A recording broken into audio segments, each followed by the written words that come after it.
Hello, my name is Nigel Topping. I am the UN High-Level Climate Action Champion for COP26. It's a role that was created as part of the Paris Agreement to work with everyone who's not a national government, so with local governments and the private sector in particular, to drive action and ambition on climate change in support of the implementation of the Paris Agreement to get to a resilient zero carbon world in the 2040s. Well, business is absolutely at the heart of this transition to the zero carbon future. In fact, Gonzalo Munoz, the Chilean high-level champion, my colleague, and I often talk about the ambition loop, that action by the private sector can really embolden the public sector in setting stronger policies. And then, of course, stronger policies embolden the private sector as well. So there's a feedback loop between business, and that works at every level. It works at the level of the town or the city, of the county, of the country. So what businesses can do is, in particular, join what we call the Race to Zero, which is a big global campaign with now over 4,000 businesses. SMEs can join via the SME Climate Hub. There's plenty of information on the Race to Zero webpage. But what that does is it commits to getting to zero by 2050 or 2040 or 2030, and to putting in place ambitious plans to do the necessary in the next 9 years to get to that halving of emissions that science tells us is crucial by 2030.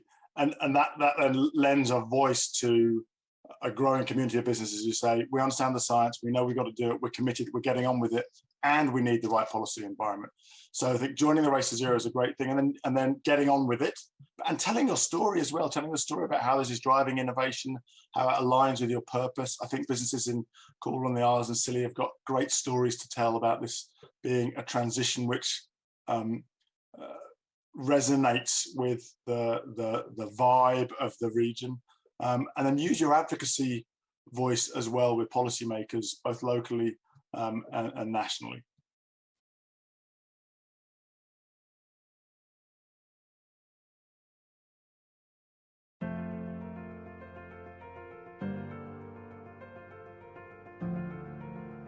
Cornwall Council and the Council of the Isles of Scilly both declared a climate emergency in 2019, with a commitment to becoming carbon neutral by 2030. The councils are working with partners across our areas to address infrastructure requirements to support this ambition. And we will continue to embed carbon neutral aims into our strategies and policies, and our governance and decision making. Across Cornwall and the Isles of Scilly, businesses of all sizes are looking at how they can be more sustainable. We need to be moving rapidly, really rapidly, to decarbonisation. So our walls are 0.5 metre thick. 300 millimetres of that is insulation, so they're massively well insulated. The windows and doors are all triple glazed windows. Look at how you heat your building. So we have a biomass boiler here. We look at how we generate electricity, so we have a lot of photovoltaic panels on our roofs. We've now got 225 panels on the roof. We work very closely with Western Power Distribution, and they are very well invested with the idea of distributing generation. There are days when you generate more than you can possibly use. So rather than let that go to the grid only, top up the battery first. A further method of storage is hot water. So we have effectively free electricity going into the hot water tank, because if we don't make these changes, we know what's going to happen to the planet. I make all my jewellery from recycled silver. So I've reduced my packaging for my jewellery and for sending it out in the post as much as I can to a minimum. My boxes themselves are not branded, so they can be reused, so people can reuse them for gifts or whatever. The last thing is recycle them if they can't compost them or reuse them. I've actually put together a sustainability roadmap. So I went through all the processes involved in what I do to become more sustainable and to reduce my carbon footprint. Just find some time to sit down and look at all your processes for your business, look at where you need to make changes and get that down on paper so that you're committing yourself to doing each little part of that by a certain date. Silver, when I buy it, it comes through the post and it comes in a different plastic bag. you know, if the more people that kind of like contact their suppliers to say this is what we want, the more likely those suppliers are going to start making changes themselves. If we don't take action now and quickly, the repercussions of that, you know, 10 years, 20 years down the line for us, for our children, for our children's children, then that's going to lead to massive changes for us and the way we live our lives, really. I think everyone has a part to play in the climate emergency, whether they can do something personally at home or whether it's something that they can do as part of their business or their work environment. So we've designed the building so that it has natural ventilation, excellent insulation, thermal solar, so heating the water naturally, grey water harvesting, and built sustainably. We carbon balanced the business. We measured our carbon footprint. Anything that may create carbon in your business, we work with the World Land Trust to offset that carbon. We have an automated extraction system that takes away all paper waste, and therefore 100% of our paper is recycled and used as high-grade virgin paper in recycled paper. It's a fairly easy thing to do in a business. There's quite a lot of help out there to help businesses to make a difference. For the last year, I've been commercially fishing for lobster with 100% plastic-free fishing gear, and I've also been rowing and sailing to fish for lobster, so effectively emissions-free. This one's made of recycled pallets as well, so bicycle rims here, aluminium, hopefully lower impact.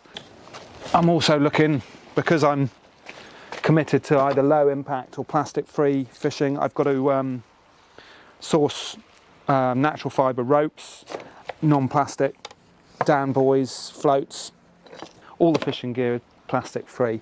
We just know we've got to reduce our carbon footprint massively. Business wise, this is all about using as local as possible materials and skills. I think it's a case of do what you can yourself and sort of share your information and see where those conversations get to, really.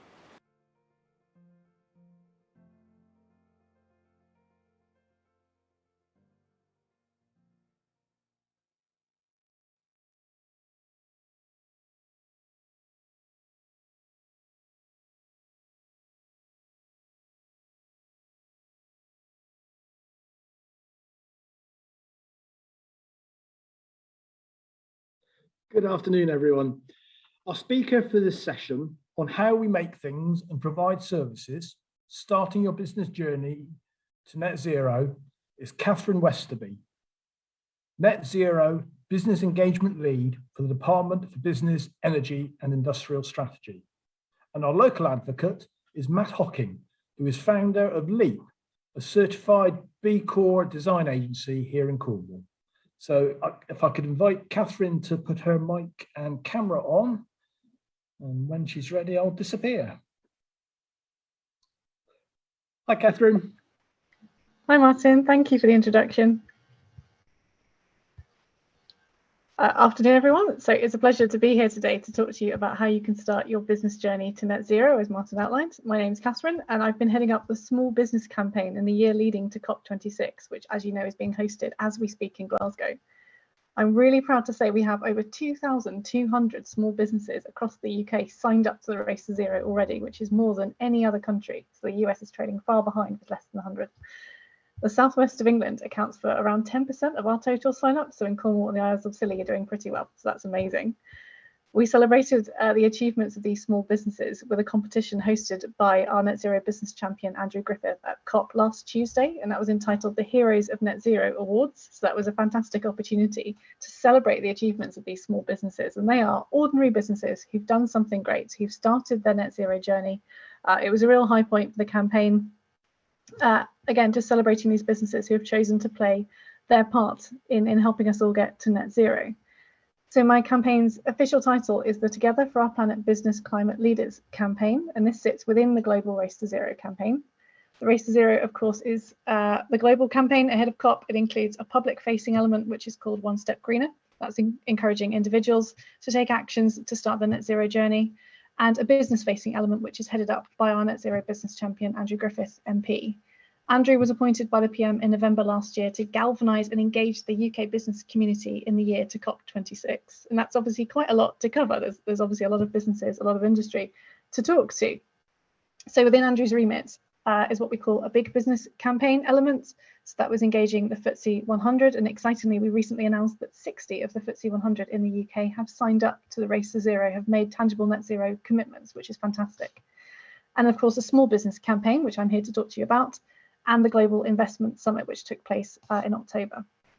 So the small business campaign is all about mass mobilization. So small businesses, we understand, have had a really tough time over the past 18 months. At the beginning of the campaign, we really had to justify why we were seeking to engage small businesses on climate change when they had so many other things on their plate, when they were concerned about so many other issues. So our internal justification centered around the fact that business and industry account for around a quarter of UK territorial emissions. And within that, small businesses account for around half of business emissions. So collectively, they have quite a sizable emissions footprint. However, in order to engage small businesses, we really had to make the business case for net zero. So what's in it for them? If we're going to ask small businesses to do anything right now, we really have to set out a really clear business case. So we know from our research and our engagement that small businesses do care about climate change. It might not be top of their list of issues, but it's definitely something that many care about. So that came through loud and clear. So the challenge with engaging ordinary businesses, your high street shops, your florists, your plumbers, etc., is that many don't really engage with the term net zero at all. It's jargon, really. It doesn't really mean anything. It doesn't really cut through to these businesses. So our campaign objectives in November last year, setting out, were to firstly raise awareness of climate change and the net zero concept among businesses who weren't familiar with those terms necessarily. And then secondly, we wanted to encourage the uptake of specific actions via our digital platform, which again, I'll talk about in just a moment. And thirdly, we wanted to generate as much place-based interest as we can across the whole of the UK. Again, we wanted this to be an inclusive and diverse COP. We wanted to engage businesses where they were in their different local communities in all parts of the UK. So we did that. So we achieved this via multiple campaign strands. So one of which is what we call the national dissemination element. So that took place with the help of our corporate campaign supporters who organised loads of profile raising activities throughout the year. Our corporate supporters included BT, who are absolutely fantastic. They had at one point they had our campaign messaging on the BT Tower in central London, which was great. NatWest, who've also been amazing, Royal Mail, and many, many more. We had an engagement programme with regional and devolved administrations. So again, that involved lots of digital events like this one. So we held 6 virtual conferences, including one in the Southwest this year, again, which is a great opportunity to reach out to small local businesses in their local communities.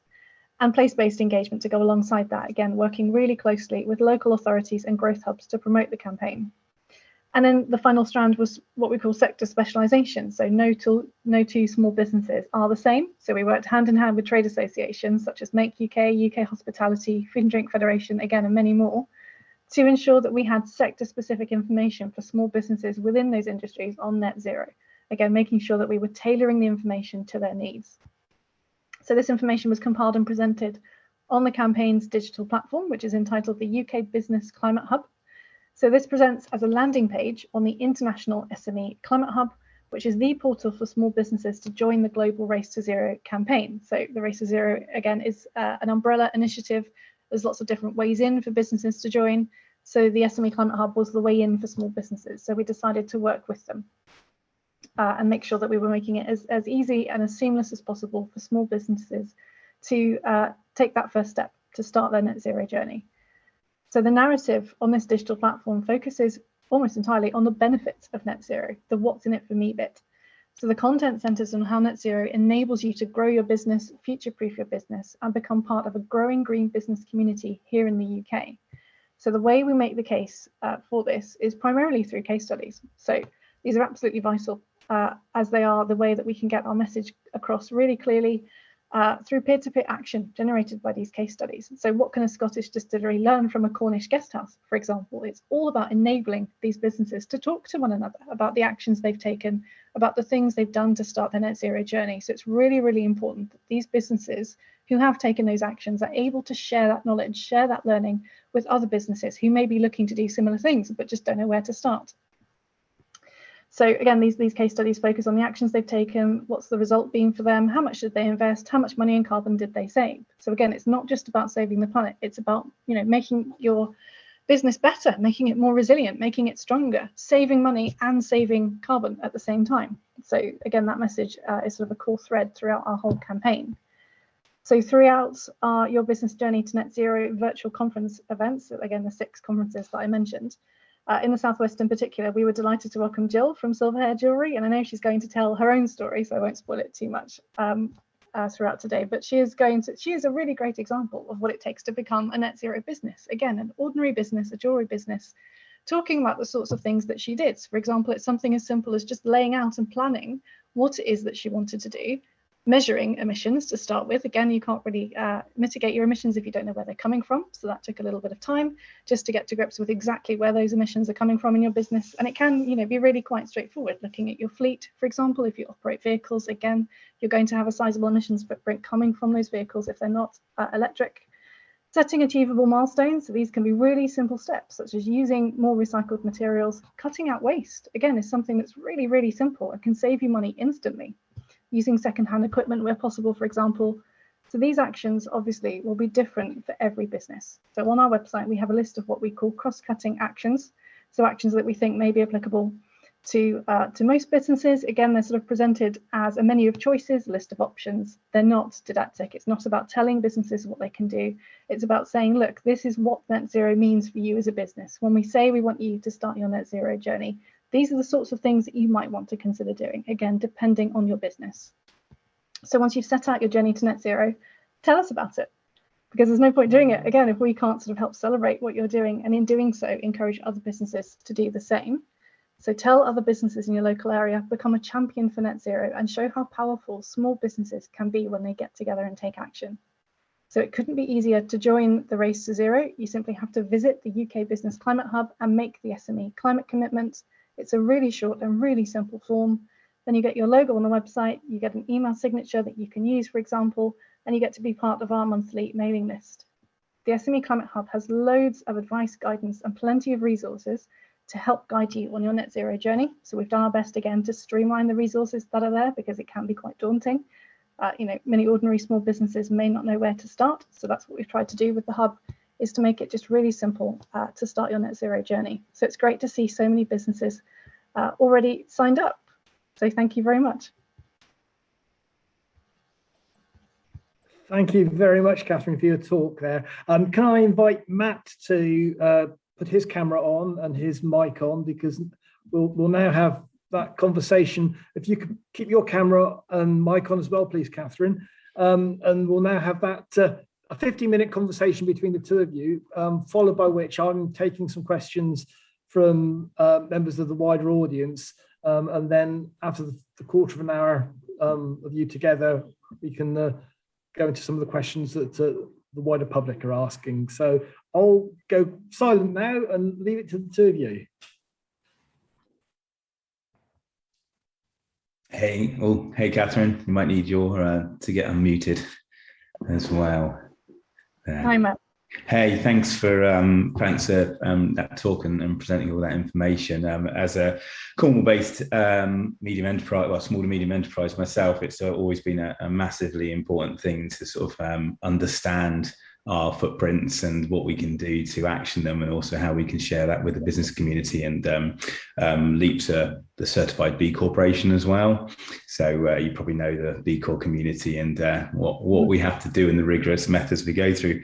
I was just wondering, from your own point of view, you know, it's quite like for any SME, it's a really big action, isn't it? You know, it's kind of, I think it's very daunting to start unpicking our businesses and going, well, what should I do? And in some ways there can be this kind of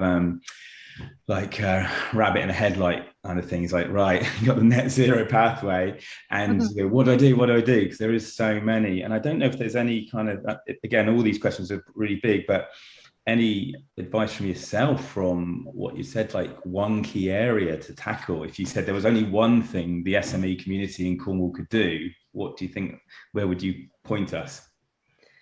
I would say that the most important first step is to make the SME climate commitment, because that states your intention. That means you've stood up and that you want to be counted. And that, again, is a really simple, really straightforward thing you can do as a small business, is just to join the Race to Zero, to join all of these other businesses who are taking those actions. And just going back to your sort of rabbit in the headlights point, I mean, it is daunting, it is scary. You know, I completely agree with that. I think, and through this campaign, we've tried to sort of break it down into smaller steps, again, with the first one being the commitment itself. But I think, you know, the important thing to acknowledge is that we don't expect businesses to transform themselves overnight. We absolutely don't expect you to wake up tomorrow morning and just become a net zero business. That's why we call it a journey. You know, that's why we sort of have to stage it like that. And there are sort of staging posts and milestones along the way. So I think the important thing, again, is just to make that high level commitment to state your intention to meet net zero by 2050 at the absolute latest. So again, that can seem like a really daunting time frame for small businesses. You know, 2050 years away. You know, I can't possibly, you know, as a small business, you know, commit to even being here at that point in time. You know, again, we acknowledge that. I think, again, it's just important to be flexible. So there's lots of flexibility within that target setting to acknowledge that some small businesses will be ready before others. So just take it slowly, but don't let, you know, the perfect be the enemy of the good, and just, you know, just take that first step and don't be worried about it. Yeah, wonderful advice. And I think it made me think, you know, I've just come back from COP. So I cycled to COP to deliver a message with 170 other sort of climate cyclists, a different type of activism. You know, it's actually just to be very active. But one of the things is, you know, we saw there, I mentioned about so we're a Race to Net Zero. We're part of the global B Corp Climate Collective. So we've got sort of many things that we do, and we share that with other businesses and the like, as well as I co-chair Be Local Cornwall and Devon, so helping businesses understand the framework behind B Corp. But there is that area of lots of signing up to things and pledges, but then maybe a complacency to action. And maybe if you could explain with the Race to Net Zero and the other areas you're talking about, I'm guessing there's constant prompts and stuff of things you can do and stuff. Yeah, exactly. And absolutely, the one thing we don't want businesses to do, again, this goes back to the argument against greenwashing, is simply to say, right, I've ticked that box, I've signed up, and I've made my pledge, that's it, done. You know, that's me sorted. I'm now a net zero business. No, what we want to say is that's the first step, is obviously committing to a target, because you can't achieve anything unless you know what you're aiming for.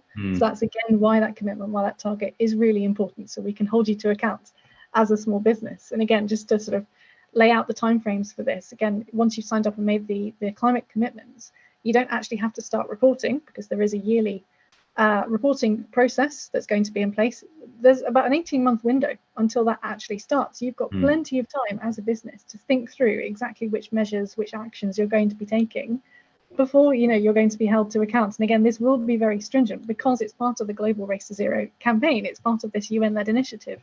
There absolutely is a robust process in place. It just doesn't start for a little bit, to give businesses that chance just to get to grips with the actions they need to take. Yeah, brilliant. I thought that would be the case. Now that comes on to say, like, we've got these kind of milestones which are hearing different things out there, from whatever India is going to do by 2060 and what the government, you know, is going to do by, you know, 2023 with FTSE businesses. But my thoughts is there, like, we've got what we can do, but there's also kind of jumping ahead a little bit. So what could, like, Cornwall Council and say the Federation of Small Businesses do to kind of like push the agenda forward? So you've got kind of like milestones and innovation meeting and earlier action within, say, our regions.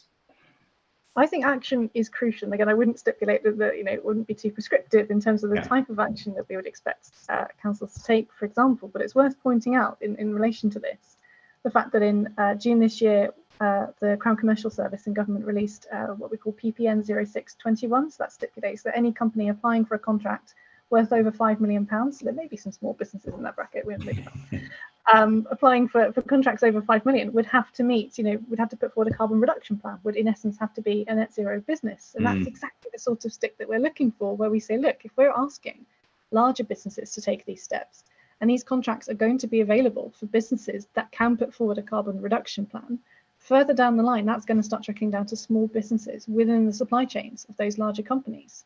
So it's really important, I think, to pay attention to what's going on in the regulatory sphere, in the procurement sphere, understand how that's potentially going to affect you as a small business. Maybe not now, but in over the next few years, for example, and just be prepared for that. So in terms of what the council and what the local FSB can actually help businesses with, again, is understanding that regulatory environment, understanding the direction of government policy on this, and helping to prepare them and saying, look, again, this may not be directly applicable to you now, but I think get ahead of the curve and plan and prepare your business for when those regulations will affect you.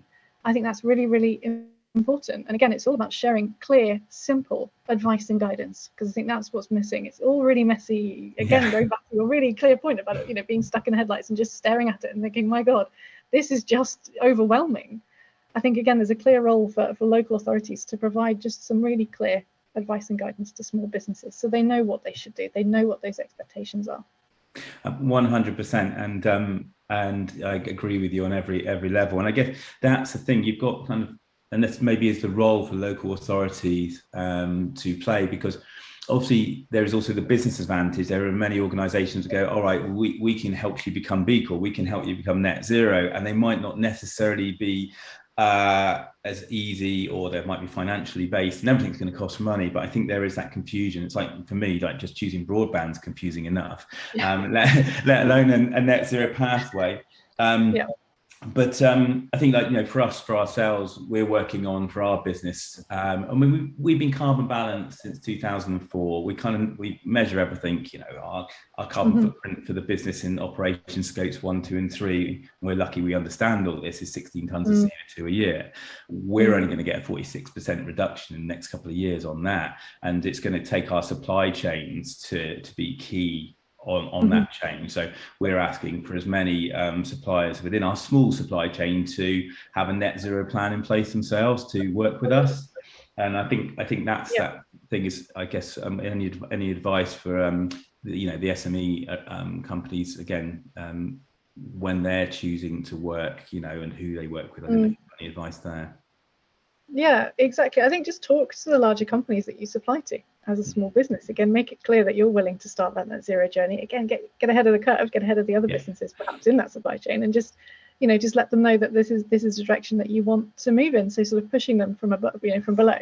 Again, focusing on the collective power of small businesses that I referenced in my talk, just saying collectively small businesses account for over 99% of the UK business community. And if we can get them all on board talking to those larger companies who also need to make these commitments, I just think it sends a really powerful message. Yeah, definitely. Is there, like, I'm a big fan of the Make My Money Matter movement, changing your pension. So I'm always talking about changing your pension. It's 21 times more powerful in carbon cutting than being veggie, switching energy, and switching to electric car. Have you got any kind of like real kind of things that really excite you, or something you would signpost the the business community in Cornwall and beyond to look at as maybe a first stop? I think one of the most inspiring organisations we've worked with, and we've worked with a lot over the course of the past year, I'd say would be WRAP. So looking at food waste, and again, this won't apply to every business, but I think the general concept stays the same. Again, cutting out, I mentioned reducing waste, but it can be quite transformative. Just looking at how much as a business, regardless of whether it's food or any other product, that you throw away on a regular basis, that perhaps isn't being recycled, that's being bought and not used. That's just something, again, that's really quite straightforward, that will save the business money instantly because you've saved on that resource. And again, you're reducing your emissions. So it just, going back to my point around it being really quite simple. Lots of these actions don't require a lot of investment. You don't have to buy fancy new equipment. A smart meter, for example, is completely free. So for most energy providers. So it's just, again, looking at these really simple steps, that would be silly not to take, really. Yeah, exactly. And interesting, I was just reading a fact today, 1/3 of the world's food is wasted every year during its journey through the supply chain. 35% of that waste is perfectly fit for eating, and it's simply thrown away by shops and households. And I think also this business case is, if you got something that you see as waste, it could be a financial resource for someone else. And I think having those conversations, I think maybe my mind's working out, being more open, we've got this problem. Is there somebody that could use it? and see if then there could be a new business relation come from it. And we've got a load of questions appearing in chat, but I'm not so sure if I'm supposed to ask them or if somebody else is supposed to ask them or not. I was going to say I'm happy to bring in the questions now. I was just allowing you time to explore the various things that you wish to discuss. So the first question that we've got in is what is the first step or steps that a business should take? I think Catherine, I've said it numerous times. Yeah. I would say again, just make the SME, visit the SME Climate Hub, make the SME climate commitment. So you're in the system.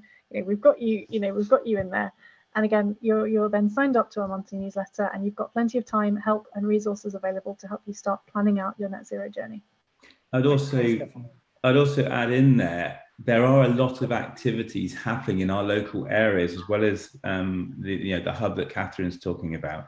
So if you go onto Eventbrite or other things, you'll see there, we had a Be Social session only 2 weeks ago in Truro, where we attracted 85 businesses turned up on a rainy night to discuss actions, small to large, that they could do in their organisations. And we talked anything from the C Bill to the Better Business Act to B Corp to Net Zero. And we had, one business that holds 300 million in funds down to a small, business like ourselves, all talking on the stage. So see what events are around you and just come and meet like-minded people that are both searching for knowledge and may have the knowledge in the same space. Thank you. And what carbon calculator would you recommend the businesses use to start? Matt, do you want to chip in? I mean, all I'm going to say on that briefly is just that the problem is that there are too many out there. There are lots and lots and lots of different carbon calculators out there. We can't really recommend one over another because it really is up to the business to find one that works for them. And that again is where Matt and others can recommend what works for them. So that's where the case studies come in, where a business will say, this really worked for me. I'm a food and drink business, I'm a retail business, and I use this particular calculator and it was really effective. I agree with Catherine totally there. I mean, again, it's a quagmire of different tools and things, and you've got to really find out, something that suits you. Some ask you to pay a lot of money, some are just simple online tools. So Leap is a design agency that, uses creativity to combat social and environmental change. We use one called Website Carbon, and that will tell me the footprint of any website I choose to look at. Most people don't realize that digital has a high carbon footprint. It's actually not considered yet in the sort of race to net zero or any of the scopes, but will be in the future with over 200 million tons of CO2 produced, more than the entire global aviation industry by ICT tech. So we love Website Carbon. You put in your URL, it tells you what you're generating per page, and then you times that. So if you've got 100,000 users and you're generating 5 grams of CO2, then that's quite a chunk of CO2 thing. So, but then that's our role as well as the creative agencies and the creative sector to address it. Other footprint stuff, we've got various tools, which I think it would be unfair to sort of, I'm happy to share, but I think it's unfair to sort of just say this is what we use, so you should use that. Climate Care and DEFRA both have well used and well regarded tools, as does Greenpeace and that. So I just find one that works for your business. Thanks.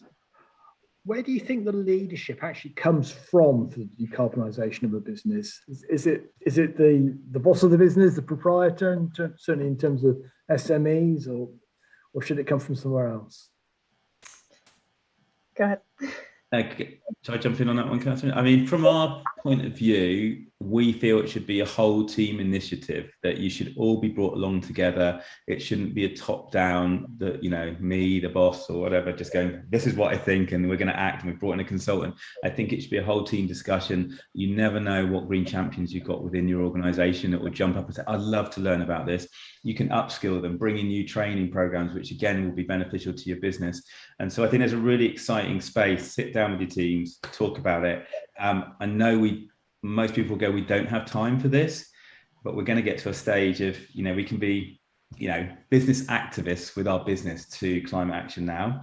We can be inactivists and just kind of wait and see what happens. Or we could be reactivists, where we run around like headless chickens and basically have to pump in loads of money to sort out our business problems because we've left it too late. So I'd just say start those conversations now, make it a whole team-wide discussion and see who shows up. I agree with Matt, absolutely. It has to be a whole team approach, but at the same time, I think you're not going to get anything done unless you've got your CEO on board. So I think absolutely, get together and have these discussions and move forwards together as a team. But I think that top-down leadership has a role to play. I think, again, it's important that you've got that sort of steer from your board, for example, if you have one, or your CEO. And that question obviously was about within the business. And the next question is how can businesses promote activities or behavior changes to other businesses or take customers to make the changes needed to decarbonize the economy? So that's really about selling your journey to other businesses and your customers. I think social media. Use social media and shout about it within the local communities. Matt, you mentioned local FSB, as well, talk to them about it. If there are local events, for example, get up on stage and talk about it, or a virtual stage. And just make sure, again, that you're telling people about it. It's great that you're taking action, and that obviously is going to have material, real world effects, but we're not going to achieve that mass mobilization if you're not going to shout about it. And I think to add on to what Catherine said there is, list it on your website, say these are our pledges and we're going to take to, whether it's Race to Net Zero, we're going to become a B Corp, UN Global Compact member, all of these things, SDGs, Sustainable Development Goals, state it, put it out there, and then talk about that journey. I mean, success or fail, there is no perfect sustainability solution either. It's not a tick box scheme, as Catherine said at the beginning and stuff. It's kind of like, it's ever improvement. And as we gain new knowledge in the world about what works and what doesn't, at the moment, there's a big uproar about trees and how, offsetting through trees and tree planting. So are we wrong or right to plant trees? We should be doing something. So just, I said, get it out there, use social media. And also find like-minded businesses that you can just discuss and share about. I've just joined Cornwall Chamber of Commerce. I've always stayed away from these things, but I felt with the space that LEAP inhabits and where we go and who we interrelate with on a local to global level, I should really attend.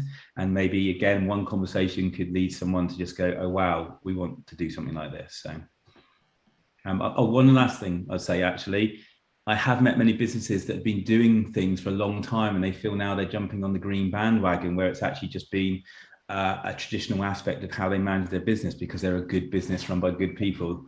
Don't be afraid if you've been doing this a long time. Yes, somebody's going to say, wow, you're just jumping on it, and others are going to applaud you for it. You just don't know who you're going to help change that industry. This was a dairy-based company, and when I found out what they were doing, I was like, oh my God, I didn't know this. I now want to buy your products more because I've just found this out. So I was about to say, actually, when you shout about it, for many customers and potential customers, it is another reason to come to you, and increasingly so as more and more people in society become very conscious of climate change and net zero. If you're a hospitality business in Cornwall and you're considering yourselves to be sustainable, shout about it, because there are some people that will book your restaurant or your guest house over your neighbours because you are promoting the fact that you are conscious and making an effort. If you're not net zero already, you are making an effort to drive in that direction. Another question I've got relates to the role that private capital can play in matching public funds to decarbonise, as mentioned in COP. So do you see a role there? Definitely. I think, again, this isn't all going to come from local authorities. It isn't all going to come from government. I think absolutely the private sector has a clear role to play here. So I would wholeheartedly agree with that in principle. Again, there are many ways that private capital can be involved. And actually, leading on, another question is actually, do you think that if a business was required to show its carbon footprint, would it have a positive or negative impact? And I guess that depends on what the carbon footprint was in relation to its competitors. But I don't know if you've got a view on that, whether it should be a requirement. I guess it's an interesting space because we know flight has a high carbon impact, but yet people fly, and even carbon calculators will give a basic reading that will say if you this carbon for that. Then Then you've got the internet, the hidden, the invisible carbon footprints. Not a lot of people know it, but we win work because we reveal it to our clients. We're not only going to give them the website they need, but also they're going to have it much lower carbon footprint. So I think there's a big conversation to have there. But for me, as I'd say an eco-conscious consumer, I like seeing, say, Quorn and their carbon footprint on their products and how they've got to that. At the moment, I think the marketplace is still too small to truly understand what those carbon footprints mean and things like that. But I think it's an evolving space where, just like the calorie counts and how healthy or salty or sugary something is, that everything's going to go towards how much carbon this costs and how local it is as well. So.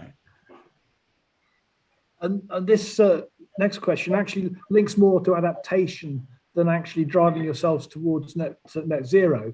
But is there anything being done to help businesses at flood risk to access, for example, property flood resilience products to make their businesses secure in our changing environment? I don't know if that's... Sorry, Martin. I think, again, visit the Environment Agency website, visit DEFRA website to check which sort of support is available to you as a business. I couldn't comment on specific schemes. Again, that's relating to a different to my colleagues within those agencies. But I think, just to be aware that support is out there, and to be aware that you don't just need to reduce your emissions, but you need to prepare for climate change that's already happening. Again, we've had some quite shocking weather over the past year or two, in particular, that businesses will remember, flooding, heat waves, etc. And it is really, really crucial that those businesses are preparing themselves, again, that they know what support is available to them, that they know as a business which areas of support they're going to need. So again, if you live in a coastal area, clearly, flooding is going to be an issue, and except, and so on. So I would just, again, encourage businesses to just become a bit more aware about the sorts of protection and resilience that they're going to need.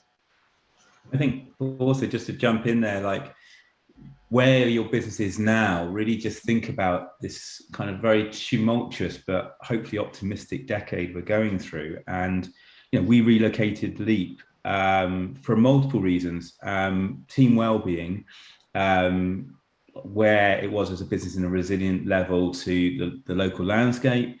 It cut our carbon footprint by 1/3, and our well-being went through the roof, up 30%. So not everybody can do what we do, but we knew it was time to move. So we really thought about the next few years ahead and what that would mean. And it's worked out massively beneficial. And I think that's this thing, we tend to talk about environment a lot and people a lot, but actually the two are symbiotic. They're intuitively, a healthy planet equals a healthy population, and a healthy, good business equals a healthy workforce and stuff like that. So I think there's a really good role to play at that, as well as the funding that's out there that may support you in some of these actions.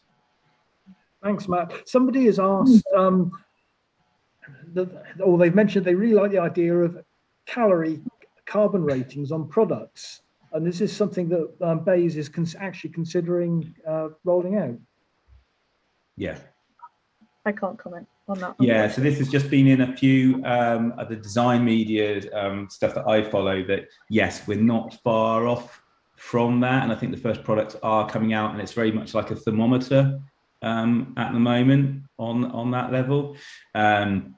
So again, it's going to be more things on more packages that help you choose. But then you have got certificated products as well, that, so made in Cornwall mark for stuff that's local, fair trade, that it's paying a proper wage. B Corp is a growing, the FMCG marketplace in the UK, and the UK is the strongest growing B Corp marketplace in the world. You're seeing all those on products, and even Boots and Waitrose now have a drop-down menu that can show these kind of business for good products. And one last question now, which is a bit of a catch-all. How do we get over the fact that some businesses just see going green as a burden? It's a good question. I think some some clearly do. Again, having spoken to so many of them, it is clearly there is that hurdle to overcome. I think all we can do in the face of that is to say, well, here's a business who didn't see it as a burden. Here's a business who, again, instantly saved money by taking some really simple actions. So all we can do in that sense is just promote that peer-to-peer action I was talking about, and encourage businesses who have done it, who have achieved great things for their business and for the environment, to talk about it and to show them how it can be done. And I think on top of that, it might be a burden now, but it's going to be essential in the near future. And what legacy do you want for you and your business to be in the role it plays in these times? And I think, do you want just profit for profit, or what about profit for all, which is profit for people, profit for planet, and profit for yourself? And with more profit overall, we can do more things for change. Thanks.